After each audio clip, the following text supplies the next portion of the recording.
Fala galera, eu sou Larissa Rezende, sejam muito bem-vindos ao Dimensão Cultural, o lugar no universo onde filmes, séries, livros e games se encontram. E no vídeo de hoje nós vamos falar sobre Drácula, o vampiro mais famoso da literatura, foi criado por Bram Stoker em 1897 e inspirado no personagem histórico Vlad o Impalador.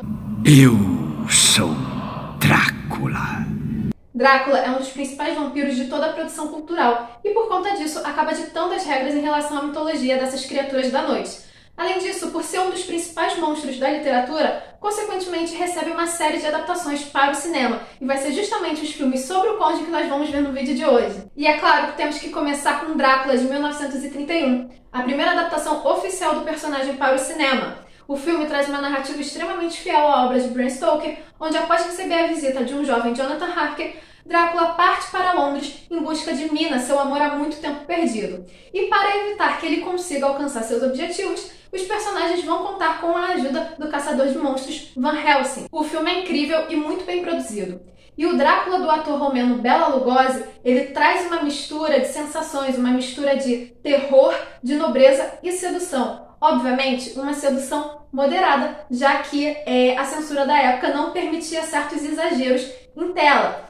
Mas Bela Lugosi interpretou um vampiro tão incrível, tão intenso com seus olhares, com suas expressões faciais, que acabou ficando marcado no imaginário cultural. Tanto que, diante de todas as adaptações que a gente tem em relação ao personagem do Drácula, a gente pode ver que ele vai ser justamente, ele costuma ser representado justamente com um estilo na qual Bela Lugosi representou o personagem nesse filme.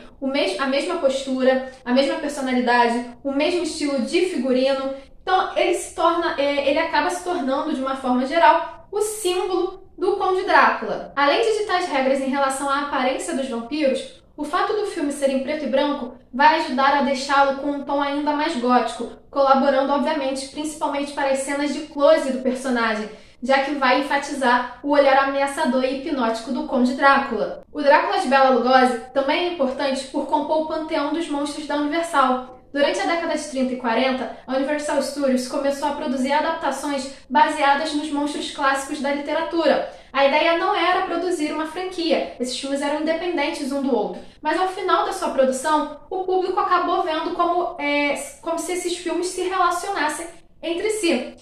E a partir de então, acabou se tornando um grande tesouro do cinema clássico.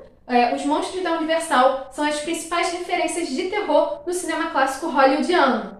É uma coisa preciosa nesses tempos. Também temos O Vampiro da Noite, de 1958, na qual Drácula é interpretado pelo fantástico Christopher Lee.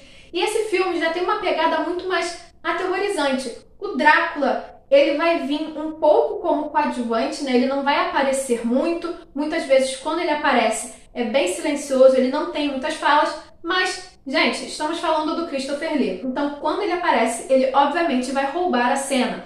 E esse Drácula, ele não vai ter um ar tanto assim de sedução, muito pelo contrário, ele vai ser mais aterrorizante, ele vai ter olhares, expressões muito mais de terror, né? No caso, ele tem uma pegada mais monstrão, de uma forma mais simplificada, tá?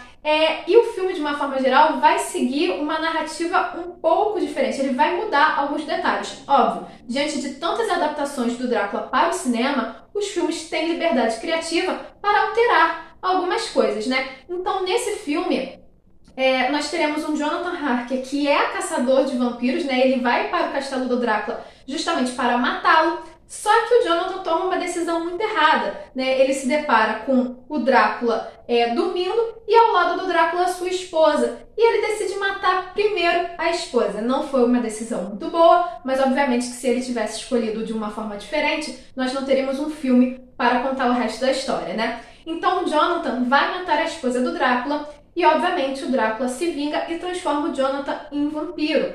E aí ele parte para Londres atrás da noiva do Jonathan, que é a Lucy. Então, nesse filme, nós temos uma mudança. A Lucy é a noiva do Jonathan e a Mina é a cunhada da Lucy, tá? Uma ideia muito interessante é que o Drácula, ele não vai atrás da Lucy ou da Mina, enfim, por uma questão de recuperar um amor perdido. Não, ele quer substituir apenas a esposa vampira que o Jonathan matou. Ele quer uma mulher para substituí-la, né? E aí, durante essa jornada, nós temos a chegada do Dr. Van Helsing, que era amigo do Jonathan. Ao perceber que o Jonathan se tornou um vampiro, Van Helsing o mata e parte em busca do Drácula. Ou seja, a gente vai ter essas mudanças de detalhes, né? Esses detalhes da narrativa vão sofrer algumas alterações, mas de uma forma geral, vão manter a essência da história. O Drácula vai percorrer o mesmo caminho da história original até chegar ao seu fim. Meu caro barão, que bom vê-lo outra vez. E a primeira animação da lista é A Festa do Monstro Maluco, produzido em 1967. O filme é uma animação stop motion, na qual mostra o Dr. Frankenstein pronto para se aposentar. Só que antes de se aposentar, ele vai convocar uma reunião de monstros para anunciar justamente quem vai ser o seu sucessor. E óbvio que todos vão ambicionar esse cargo e vão começar a armar para tirar do caminho o sobrinho humano do doutor. Uma coisa muito interessante nesse filme é que o Dr. Frankenstein é dublado justamente por Boris Karloff. Boris Karloff é um dos principais atores de terror do cinema clássico, tanto que ele vai fazer os personagens do Frankenstein e da Múmia lá atrás nos filmes dos monstros da Universal. E óbvio que o filme, né, por ser um desenho, por ser uma animação, uma comédia, ele vai nos mostrar os personagens ainda mais caricatos. O Drácula do filme é um Drácula extremamente caricato, extremamente engraçado, que vai tentar sempre ameaçar os outros, vai tentar sempre atacar, mas ele sempre vai se atrapalhar e acabar falhando no ataque ou em qualquer outro tipo de plano que ele faça, tá? Além disso, é um conde na pindaíba, né? Ele não é nem um pouco rico, é só o título de nobreza, ele tá ali precisando de um dinheiro, né? E é um Drácula que vai brincar com as referências de vampiro e morcegos na cultura pop, né? Vai ter uma cena que ele vai, quando ele está prestes a se transformar num morcego, ele fala que agora as pessoas vão ver quem é o verdadeiro Batman. Ou então quando ele vai cantar uma das criações do Dr. Frankenstein, ele fala que ela é o tipo dele, O negativo, né? Mas diante de todas as brincadeiras, as piadas, um detalhe muito importante que a gente tem que reparar é justamente a aparência do personagem. O personagem vai ter uma aparência toda similar, toda fazendo referência a justamente o Drácula de Bela Lugosi. Então a gente vê, né, o Drácula da Festa do Monstro Maluco acaba sendo uma prova de como o primeiro Drácula, interpretado por Bela Lugosi, vai ditar as regras em relação aos vampiros no cinema. Permitem que eu me apresente, apesar de não parecer, eu sou o Conde Drácula. E o próximo Drácula é nada mais nada menos do que o Drácula de Bram Stoker, produzido em 1992 e dirigido por Francis Ford Coppola. O filme é incrível e é considerado uma das melhores adaptações do vampiro para o cinema, se não a melhor. Não, mas espera aí, a gente também tem que ser justo, tá? O Drácula de Bram Stoker, ele vai empatar com o Drácula de 1931, interpretado pelo Bela Lugosi. Ambos os filmes seguem à risca a narrativa do livro e cada um é bom, né? A sua produção é excelente em relação à época em que foi feito. Mas em relação ao Drácula de Bram Stoker, nós teremos características da narrativa bem fiel em relação ao original, já que neste filme o desenvolvimento da história vai ser narrado através da troca de cartas entre Jonathan e Mina, assim como é no livro.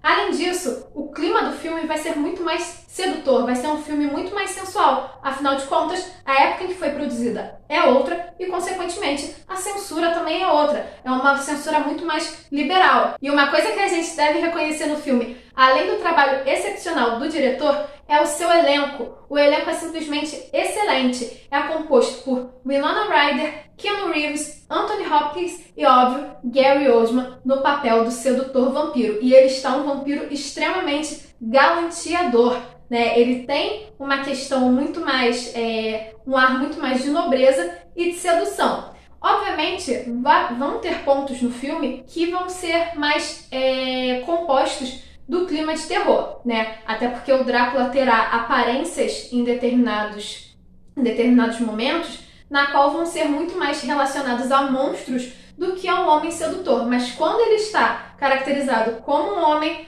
ele é o Drácula mais sedutor do cinema. Sou o Príncipe Vlad.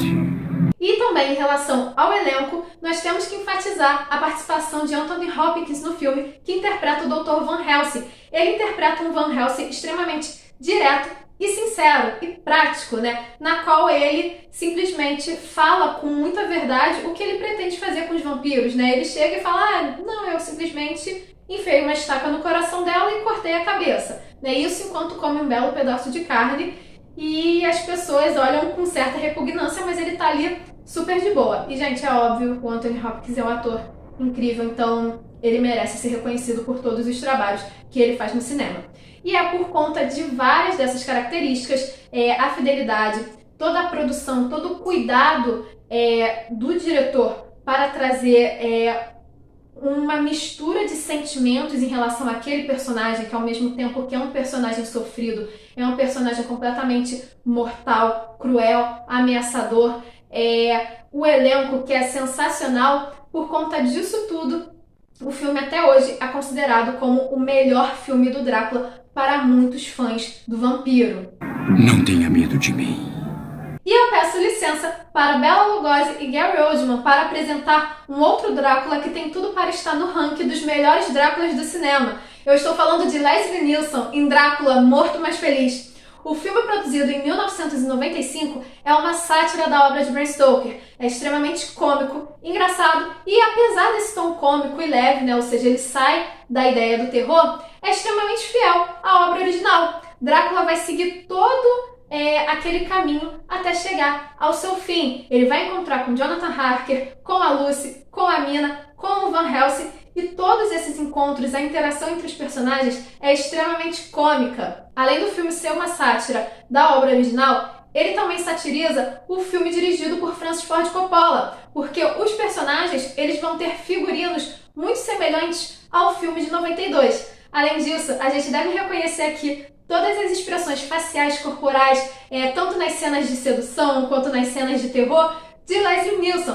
que é um dos maiores comediantes dos anos 80. Então, em relação ao tom cômico, né, se a gente for classificar quais são os melhores Dráculas do cinema, obviamente, o melhor Drácula engraçado, o melhor Drácula da comédia tem que ser o Leslie Nielsen. E quase 10 anos depois, nós teremos um Drácula um pouco diferente em Van Helsing. O filme, produzido em 2004, como o próprio nome já diz, vai focar na história do caçador de monstros. Aliás, um caçador de monstros interpretado por Hugh Jackman, bem diferente daquele renomado e experiente doutor que costumamos ver nas histórias. No filme, Van Helsing viaja até a Transilvânia para ajudar a família Valerius a combater o Conde Drácula, que aterroriza a região. E conforme a narrativa vai evoluindo e os personagens vão interagindo, nós descobrimos que Drácula e Van Helsing são inimigos de séculos, inimigos de outras vidas. E é muito interessante, porque o Drácula do filme vai ter algumas características diferentes. Óbvio, o Drácula de Richard Roxburgh ainda vai ter aquela ideia da sedução, mas vai ser um Drácula com uma pegada muito mais playboy, de pegador, na qual ele não tem como objetivo sair aterrorizando todo mundo ou simplesmente reencontrar um amor antigo. O seu objetivo é bem simples nesse filme. Ele quer procriar. Na verdade, procriar ele já consegue porque ele tem 3 esposas vampiras. Ele quer manter os seus filhos vivos, pois eles não conseguem sobreviver até o final. E para isso, ele vai em busca daquele que detém o segredo da vida, que é o monstro de Frankenstein. Então o filme vai trazer um certo crossover entre os monstros clássicos da literatura. De uma forma geral, a história do filme é bem interessante e a sua narrativa acaba indo muito mais para a ação e aventura do que para o terror. Além disso, o seu Drácula é o mais diferente em relação a todos os Dráculas do cinema, o que pode causar um certo estranhamento entre o público. Achou! E temos mais uma animação para a nossa lista, que é o Hotel Transilvânia, produzido em 2012. O filme vai contar a história de Drácula e sua filha Mavis, que ao completar 18 anos quer sair e viajar pelo mundo, mas o Drácula quer tentar impedir um pouco isso. Só que as coisas não vão sair do seu jeito quando ele descobre que um humano chegou ao seu hotel de monstros.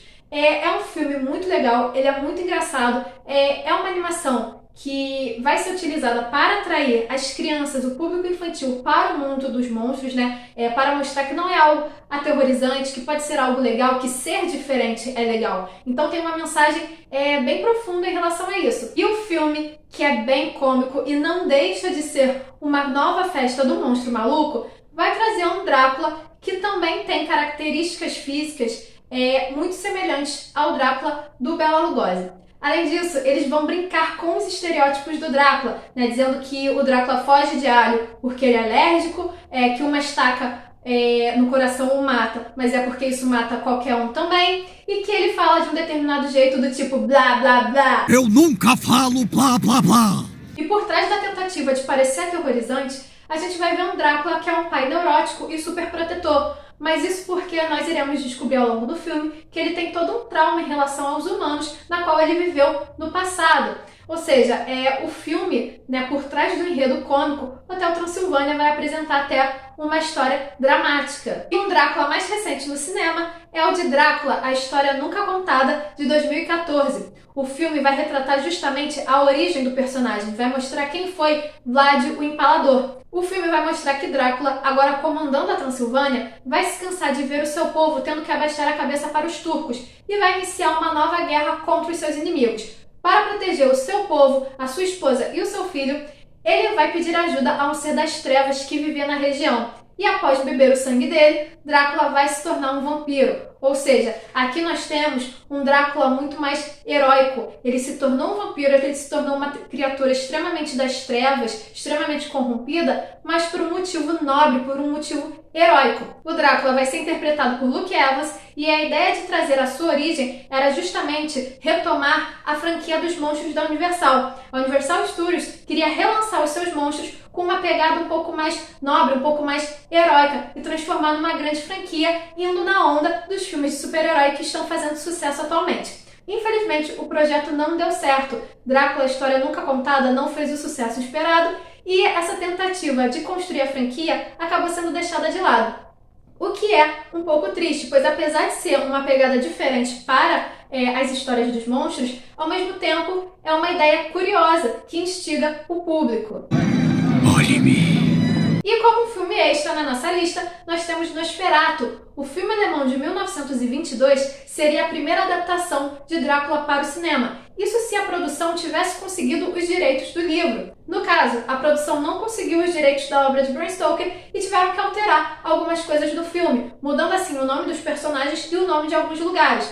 Nosferatu vai contar a história de Conde Orlok, um vampiro que se apaixona por Ellen e assim começa a aterrorizar a vila onde a jovem mora. Só que por trás das mudanças na produção, o filme acaba sendo idêntico à obra de Drácula e por conta disso os produtores foram processados por plágio e foram ordenados a retirar todas as cópias do filme de circulação. Obviamente, a essa altura do campeonato, várias cópias já tinham sido distribuídas e eles não conseguiram, os herdeiros de Bram Stoker não conseguiram retirar todas de circulação e muitas ficaram guardadas, começando a ser circuladas só anos depois. Então hoje em dia nós temos acesso ao Nosferatu e podemos assistir e comprovar quais são as semelhanças e diferenças em relação ao Drácula original. Nosferatu é considerado um dos primeiros filmes do gênero de terror e traz um protagonista tão demoníaco e perturbado que é considerado uma fiel representação do cinema da República de Weimar. É assim que nos representam, inacreditável. Esses são alguns dos principais Dráculas do cinema.